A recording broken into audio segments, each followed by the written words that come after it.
আসসালামু আলাইকুম। Hello everyone, welcome back again with another video. This is Mamun and I am English teacher. আজকে আপনাদের শেখাতে যাচ্ছি যে ওয়েদারের 3টা ব্যবহার নিয়ে আলোচনা করব। তো আমার এক ভিউয়ার্স আমাকে রিকোয়েস্ট করেছিল যে স্যার এটা নিয়ে একটা ভিডিও বানান। তো অনেকদিন আগে আর কি ভিডিওটা আমি বানাতে পারিনি, আসলে অ্যাকচুয়ালি আমি সময় পাইনি, তার জন্য আর কি বানাতে পারিনি। তো আজকে যেহেতু আমার ডে অফ, সেই জন্য আর কি আপনাদের জন্য বেশি করে ভিডিও বানাচ্ছি। তো চলুন আজকে জেনে নেওয়া যাক যে ওয়েদার অর এবং weather or dot dot not 3টা ব্যবহার অনেক কনফিউশন। তো আমি আপনাদের এই কনফিউশনটা আজকে ক্লিয়ার করে দেবো। তো ভিডিওটা শেষ পর্যন্ত দেখুন, আশা করছি আপনাদের সকল ডাউট ক্লিয়ার হয়ে যাবে। তো চলুন শুরু করা যাক। তো আমরা অনেক সময় বলে থাকি না যে ভাই তুই হয় বাসে করে যা না ট্রেনে করে যা, ঠিক আছে, তোর তো দেরি হবেই। অনেক সময় কিন্তু এরকম বলি, তাই না? আবার অনেক সময় বলে থাকি যে বাবু তুমি কান্না করো বা হাসো, তোমার তো মেহমানদের জন্য রান্না করতে হবেই। তো এরকম করে কিন্তু আমরা অনেক সময় কথা বলে থাকি, তাই না? তো এটা ওই ইদার অরের না, ইদার অর নেদার নট এরকম না, ওটা নিয়ে ভিডিও আনবো। তো আজকে শুধু শেখাচ্ছি এটা হচ্ছে আপনার ওয়েদার অর, তারপরে বাকি দুটো আমি আলোচনা করছি। তো চলুন এক্সাম্পল নেওয়া যাক যে ইউ উইল গেট লেট, তোমার দেরি হবে। Whether you go by bus or train, হয় তুমি বাসে করে যাও অথবা ট্রেনে করে যাও, তোমার তো দেরি হবে। আবার আমরা বলতে পারি you will have to cook food for the guest, তোমার তো মেহমানদের জন্য রান্না করতে হবেই। Whether you love or cry, হয় তুমি হাসো অথবা কান্না করো, তোমার তো মেহমানদের জন্য কি রান্না করতে হবেই, ঠিক আছে। তারপর আমরা অনেক সময় বলে থাকতে পারি you will have to entertain us, তোমার আমাদেরকে বিনোদন দিতে হবেই। Whether you dance or sing, হয় তুমি গান করো অথবা তুমি নাচো, তোমার তো আমাদেরকে কী করতে হবে, বিনোদন দিতে হবেই। তারপর আমরা অনেক সময় বলতে পারি you will have to pass in the exam, তোমার পরীক্ষায় পাস করতে হবেই। Whether you study 5 hours or 10 hours, হয় তুমি 5 ঘন্টা পড়ো অথবা 10 ঘন্টা পড়ো, তোমার তো কি পরীক্ষায় পাস করতে হবেই। এরকম করে আমরা সময় বলে থাকি। তারপর আমরা সময় বলে থাকি যে you will have to pay this bill, তোমার তো বিলটা পে করতে হবেই।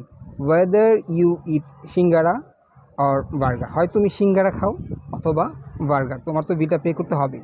তো এরকম করে আপনারা ওয়েদার অর দিয়ে অনেকগুলো সেন্টেন্স বানাবেন। তো আমি বেশি উদাহরণ দিচ্ছি না যাতে ভিডিওটা বড় না হয়ে যায়। তো চলুন যে পরবর্তীতে ব্যাপারটা হচ্ছে, এটা হচ্ছে আপনার ওয়েদার, শুধু ওয়েদার, যেহেতু এটা কনজাংশন, এখানে আপনি ওয়েদারের জায়গায় চাইলে ইফও লাগাতে পারেন, চাইলে দ্যাট লাগাতে পারেন। আমরা সময় বলি না যে আমি অনেক সময় না কনফিউজে থাকি যে আপনারা আমার ভিডিও দেখেন কি। অনেক সময় বলতে পারি যে আমার জানা প্রয়োজন, তুমি কি সেখানে যাও কি। আবার অনেক সময় বলতে পারি যে আমার সন্দেহ আছে যে তুমি এখানে আসবে কি।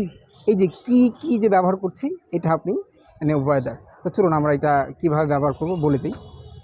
তো প্রথম উদাহরণটা হচ্ছে আই ওয়ান্ট টু এনশিওর, আমি নিশ্চিত করতে চাই। Whether you will come tomorrow, তুমি আগামীকাল আসবে কি। আবারও বলছি আই ওয়ান্ট টু এনশিওর, মানে আমি নিশ্চিত করতে চাই যে whether you will come tomorrow, তুমি আগামীকাল আসবে কি। তার পরবর্তীতে হচ্ছে আই এম ওয়ারিড, আমি চিন্তিত। Whether you will watch my video, তোমরা আমার ভিডিও দেখো কি।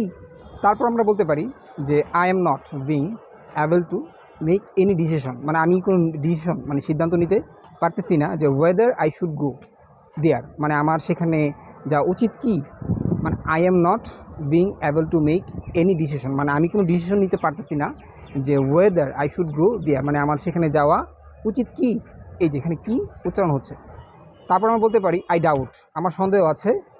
Weather Bangladesh will win this match, মানে বাংলাদেশ এই ম্যাচটা জিতবে কি। আবার বলছি আই ডাউট, আমার সন্দেহ আছে। Weather Bangladesh will win this match, Bangladesh এই ম্যাচটা জিতবে কি। সর্বশেষ আরেকটা উদাহরণ হচ্ছে যে আই ডোন্ট নো, আমি জানি না। ওয়েদার রাজু লাইকস সুমিতা, রাজু সুমিতাকে ভালোবাসে কি। তো তারপর ওয়েদার যে 3 নম্বর ব্যবহারটা রয়েছে, এটা হচ্ছে ওয়েদার ওয়ার নট। এটা অনেক সময় ব্যবহার করা হয়। তো আগে জেনে নিই যে ওয়েদার ওয়ার নট এটা অর্থটা কী। এটা অর্থটা আপনি দুইভাবে করতে পারবেন। একটা হচ্ছে আপনার কি না, একটা হচ্ছে আপনার কি না, একটা হচ্ছে আপনার কি ডট ডট না। তো আমি যখন উদাহরণ নিয়ে আসবো তখন আপনারা বুঝতে পারবেন। চলুন কয়েকটা উদাহরণ নেওয়া যাক, তাহলে বিষয়টা আপনাদের কাছে খুবই ইন্টারেস্টিং মনে হবে। যেমন আমি বলতে পারি যে আই ডোন্ট নো, ঠিক আছে, আমি বলতে পারি যে আই ডোন্ট নো, আমি জানি না। হি উইল কাম হিয়ার, সেখানে আসবে অর নট, আসবে কি আসবে না। ঠিক আছে। আমি আই ডোন্ট নো, আমি জানি না, whether he will come or not, সেইখানে আসবে কি আসবে না আমি জানি না। অথবা আপনি বলতে পারেন আমি জানি না সেখানে আসবে কি না। তারপর আপনি বলতে পারেন যে আই ডোন্ট নো, আমি জানি না, weather it is good or not, এটা ভালো কি ভালো না আমি জানি না। অথবা আপনি বলতে পারেন যে এটা ভালো কি না আমি জানি না, দুইভাবেই বলতে পারবেন, ঠিক আছে। তারপর আপনারা বলতে পারেন যে আই ডোন্ট নো, আমি জানি না, weather it will rain or not, বৃষ্টি হবে কি হবে না আমি জানি না, অথবা বৃষ্টি হবে কি না আমি জানি না, এভাবে বলতে পারেন, ঠিক আছে। তারপরে আপনারা বলতে পারেন যে it is important to know to me, এটা আমার কাছে গুরুত্বপূর্ণ জানা তুমি আমার কাছে, যে whether you watch my video or not, তোমরা আমার ভিডিও দেখো কি দেখো না, এটা আমার কাছে কি জানা খুবই ইম্পর্টেন্ট, অথবা এটা আমার কাছে জানা খুবই ইম্পর্টেন্ট তোমরা আমার ভিডিও দেখো কি না, মানে দুইভাবে করতে পারেন, হয় কি বা কি না অথবা কি না, এরকম করে বলতে পারবেন, ঠিক আছে। তারপরে বলতে পারেন যে আই ডোন্ট নো, আমি জানি না, whether you are happy or not, তোমরা সুখী কি সুখী না আমি জানি না। অথবা আপনারা বলতে পারেন যে তোমরা সুখী কি না আমি জানি না, ঠিক আছে। I don't know whether you are happy or not. আপনারা বলতে পারেন আই ডোন্ট নো, আমি জানি না, whether you like her or not, তুমি তাকে পছন্দ করো কি করো না আমি জানি না। অথবা আপনি এটা এভাবে বলতে পারেন, আমি জানি না তুমি তাকে পছন্দ করো কি না, ঠিক আছে। দুইভাবে আপনি বলতে পারেন, কি না ভাবে করতে পারেন অথবা করো কি না এভাবে বলতে পারেন, ঠিক আছে। তারপর আপনারা বলতে পারেন যে আই ডোন্ট নো, আমি জানি না, whether you can speak English or not, ঠিক আছে। আমি জানি না তোমরা ইংরেজিতে কথা বলতে পারো কি পারো না, এভাবে বলতে পারেন। অথবা এটা বলতে পারেন যে আই ডোন্ট নো, আমি জানি না, whether you can speak English or not, তোমরা ইংরেজিতে কথা বলতে পারো কি না এটা আমি জানি না, ঠিক আছে, এভাবে করে বলতে পারেন। সর্বশেষ আরেকটি উদাহরণ হচ্ছে, আমরা অনেক সময় বলতে পারি যে you will have to sign here, তোমার এখানে সাইন করতে হবে, মানে সিগনেচার করতে হবে, যে whether you have a pen or not, তোমার কাছে একটি কলম আছে কি আছে না, তোমার এখানে সাইন করতে হবে। অথবা আপনি এভাবে বলতে পারেন যে তোমার কাছে একটি কলম থাকুক বা না থাকুক, তোমার কি এখানে সাইন করতে হবে। তো এটাই ছিল ওয়েদারের 3টা ব্যবহার। তো আমি আসলে উদাহরণ বেশি করে দিইনি, যাতে করে আপনার নিজ থেকে বানাতে পারেন। So till then, take care, keep practising. আসসালামু আলাইকুম।